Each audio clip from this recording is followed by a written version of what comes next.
everybody, this is Cranberry, and this is the second devlog for the ConstructAR prototype.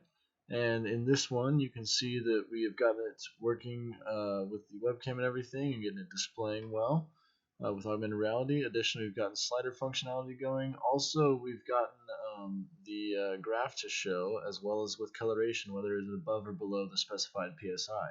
So it's looking pretty good. Additionally, we got this to be dynamic data, and that was the hard part. So this code you're seeing here, this is the code that controls the graph that you were looking at, and that selects the coloration based on whether it's above or below specs, as well as brings in data to decide what each bar should be, each bar representing a cylinder break test. It does that by pulling the data from a database class that we've got. And that's basically all there is to it. It works pretty well.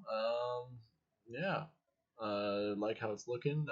In the future, we're looking to add some average PSI. Right now, it's just displaying the UI element. Ultimately, we want to make that so it also calculates the average.